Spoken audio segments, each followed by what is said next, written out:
Hello students, welcome to my YouTube channel. My name is Sushil and today we are going to start chemistry for 11th class. Please see this video till end and don't forget to like, share and subscribe my channel. Yeah, so we can start our topic now. First of all, we must know what is science. The meaning of science is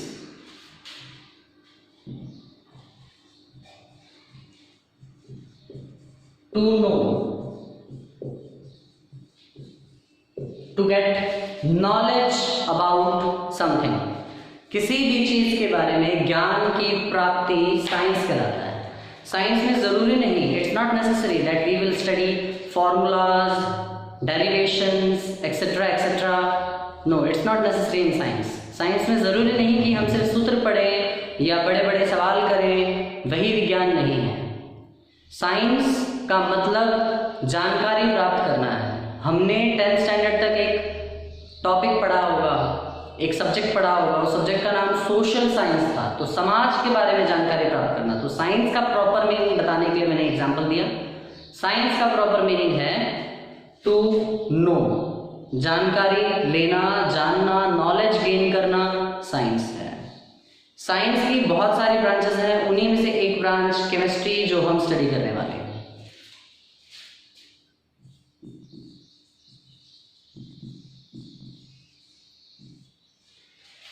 इससे पहले कि मैं आपको chemistry की study करवाऊं, मैं आपको यह बताना चाहूंगा कि मैटर क्या है.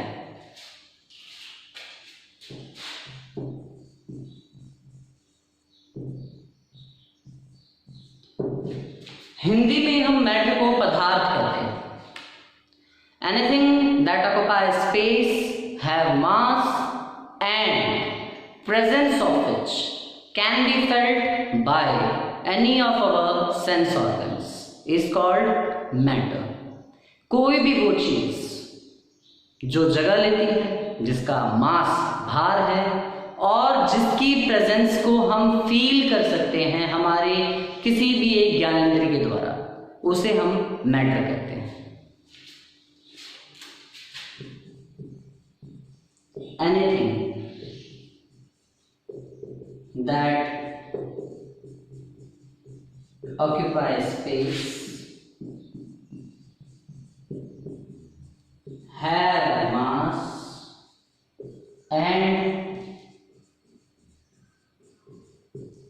presence of which can be felt by any of our sense organs.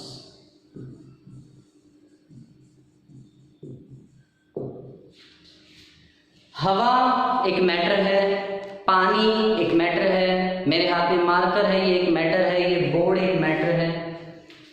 हवा मैटर कैसे? हवा जगह लेती है, हवा का मास भी होता है और हवा को हम फील भी कर सकते हैं. We can feel air. Okay, it occupies space in balloons and when air is filled in balloon, weight of balloon increases, mass of the balloon increases. So we can say air occupies space, it has mass and its presence can be felt by any of our sense organ. We can breathe air, we can feel it by our nose, we can feel it by our mouth, we can feel it by our skin. So air can be felt. Examples are air, water, etc. So what is chemistry? Let's come back to chemistry now. It's a branch of science which deals with the study of matter completely. विज्ञान की वह शाखा जो पूरी तरह से matter की, पदार्थ की स्टडी करा दे, उसे हम केमिस्ट्री यानी कि रसायन शास्त्र कहेंगे. ठीक है? The branch of science which deals with the study of matter.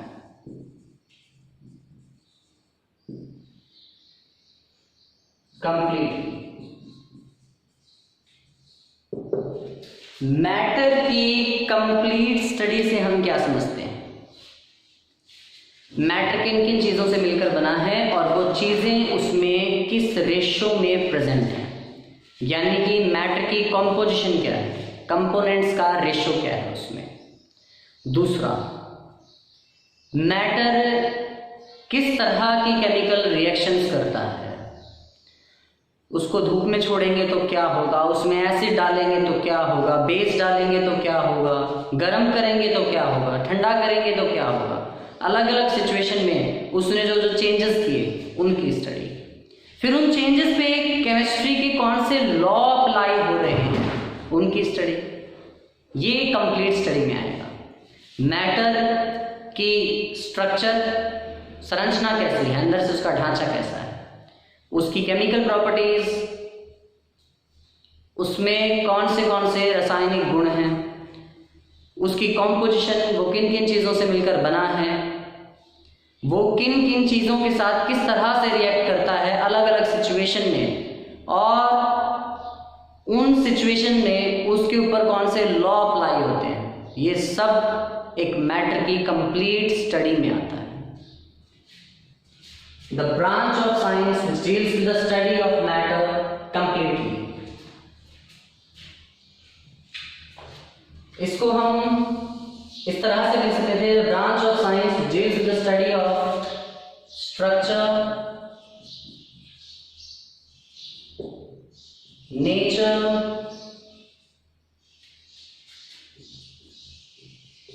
composition and properties of matter। Science की वो ब्रांच जो स्टडी करवाती है स्ट्रक्चर, संरचना, ढांचा, नेचर मतलब अंदर के पार्टिकल्स के बीच में फोर्स कैसे है, कॉम्पोजिशन कौन सी चीजें किस रेशो में मिलकर उसे बना रही हैं, एंड प्रॉपर्टीज ऑफ मैटर, और मैटर की प्रॉपर्टीज क्या है, and the changes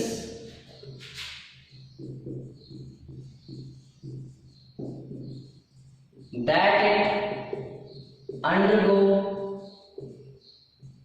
in various conditions।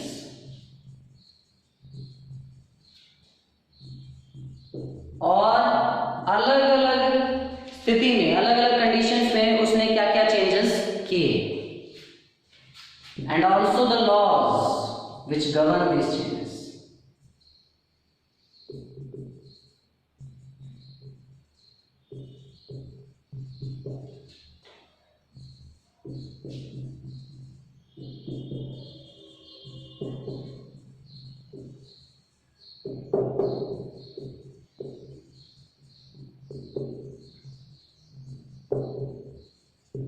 I repeat, the branch of science which deals with the study of structure, nature, composition and properties of matter, and the changes that it undergo in various conditions, and also the laws which it govern these changes।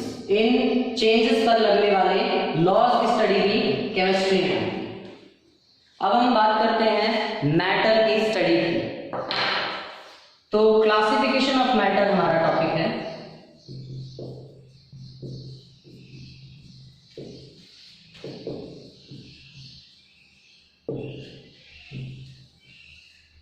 Matter को हम दो तरह से classify कर सकते हैं।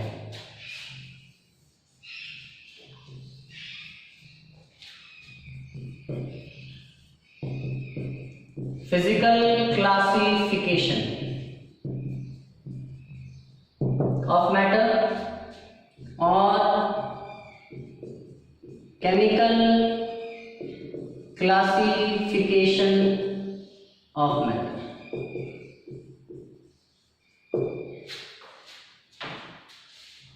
Physical classification, physical state के base पे क्लासिफिकेशन है ये, on basis of physical state.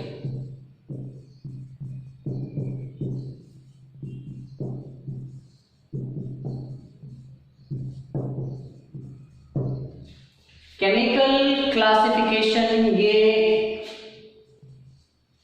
Chemical composition की बेस पे क्लासिफाई किया जा रहा है कि एक मैटर को कितने तरह के पार्टिकल्स ने बनाया है, किस तरह वो मिले हैं, ये सारी चीजें केमिकल क्लासिफिकेशन में स्टडी करते हैं on basis of composition and chemical properties.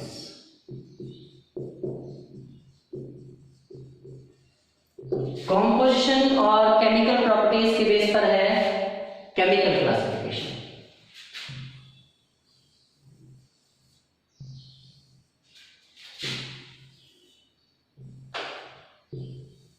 अब देखिए, फिजिकली एक मैटर को हम 3 स्टेट्स में डिवाइड कर सकते हैं, सॉलिड,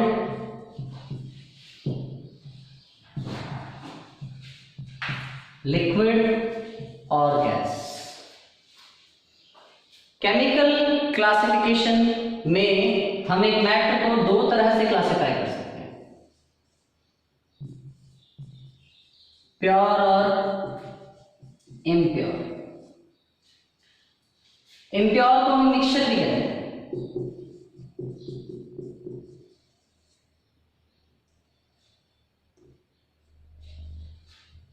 प्योर को फर्दर 2 तरह से क्लासिफाई किया जाता है,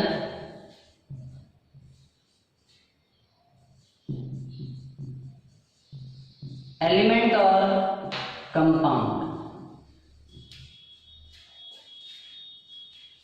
एलिमेंट फर्दर क्लासिफाई होते हैं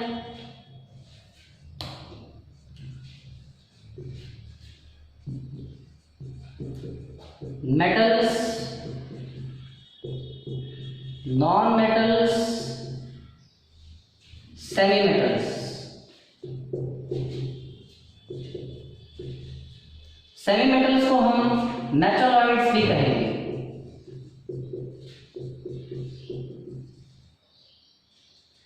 कंपाउंड्स फिर से 2 तरह से क्लासिफाई होते हैं,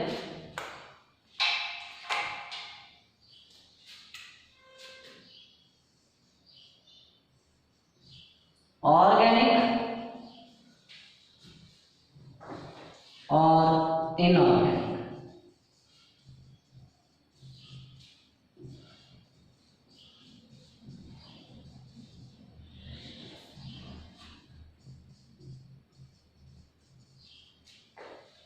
मिक्सचर भी 2 तरह के होते हैं, होमोजीनियस और हेट्रोजीनियस।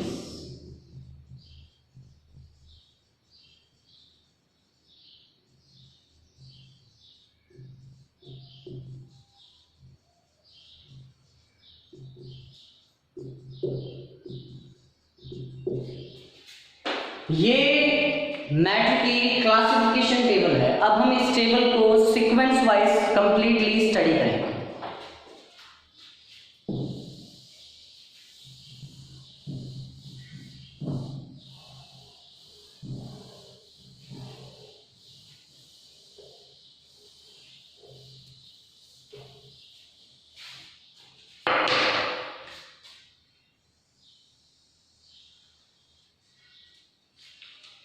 सबसे पहले हम फिजिकल क्लासिफिकेशन में सॉलिड्स को स्टडी करते हैं। एक सब्सटेंस की स्टेट जिसमें वॉल्यूम और शेप दोनों डेफिनेट हो, उस स्टेट को हम कहेंगे solid. The state of substance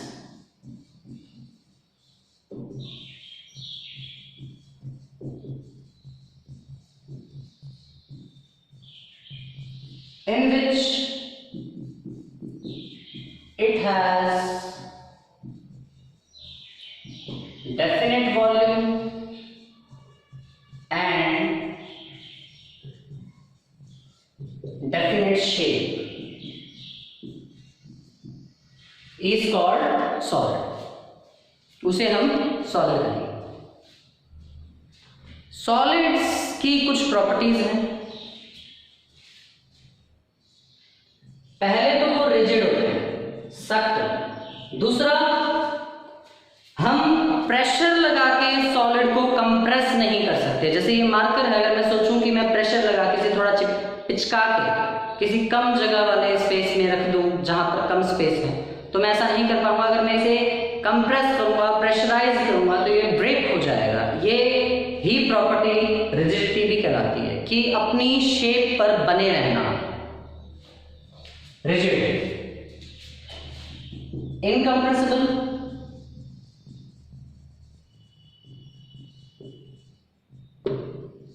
solids incompressible क्यों हैं?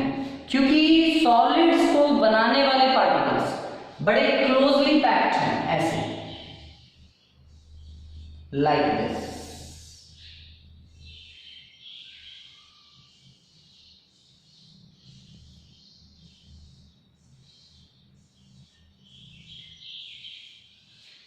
और उनके बीच में कोई स्पेस नहीं दिखाई देता, बहुत ही कम, नेग्लिजिबल स्पेस होता है। ये जो पार्टिकल सॉलिड को बना रहे हैं, ये कुछ भी हो सकते हैं, एटम, आयन या मॉलिक्यूल। इन्हें हम कहते हैं कॉन्स्टिट्यूएंट पार्टिकल्स। कॉन्स्टिट्यूएंट पार्टिकल्स ये एटम्स, आयंस या मॉलिक्यूल्स हो सकते हैं। तो सॉलिड की एक प्रॉपर्टी ये भी है कि constituent particles are closely packed.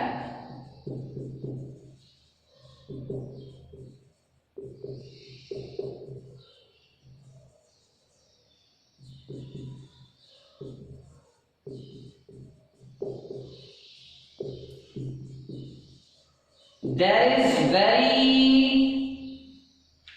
you can say there is negligible space, interparticle space, particle के बीच में स्पेस जो है ना के बराबर है। There is negligible interparticle space। यहां पार्टिकल के बीच में स्पेस जो है वो बिल्कुल ना के बराबर। और पार्टिकल के बीच में जो फोर्सेस है वो बहुत स्ट्रॉन्ग है, very strong inter particle forces. तभी तो ये इतने क्लोज हैं। इनके बीच में अट्रैक्शन का जो फोर्स है, आकर्षण का जो बल है, वो बहुत ज्यादा स्ट्रॉन्ग है, जिसके कारण ये एक दूसरे से बिल्कुल चिपके हुए हैं, बिल्कुल सटे हुए हैं। तो इनमें प्यार ज्यादा है, इसलिए दूरियां कम है। इंटरपार्टिकल फोर्स बहुत ज्यादा है, अट्रैक्शन बहुत ज्यादा है, very strong interparticle forces of attraction.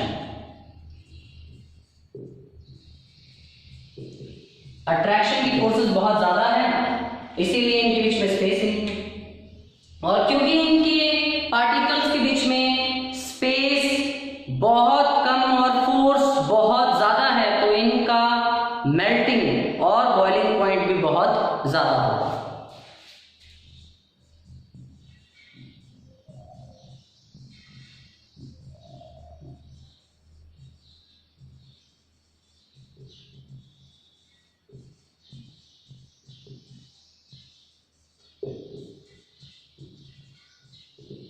इनका मेल्टिंग और बॉइलिंग पॉइंट भी बहुत ज्यादा होता है।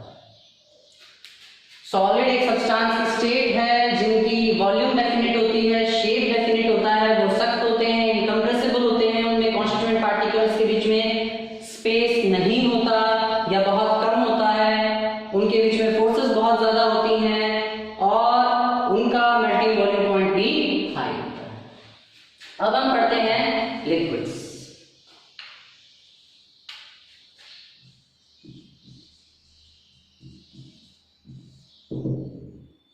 लिक्विड क्या है? ये भी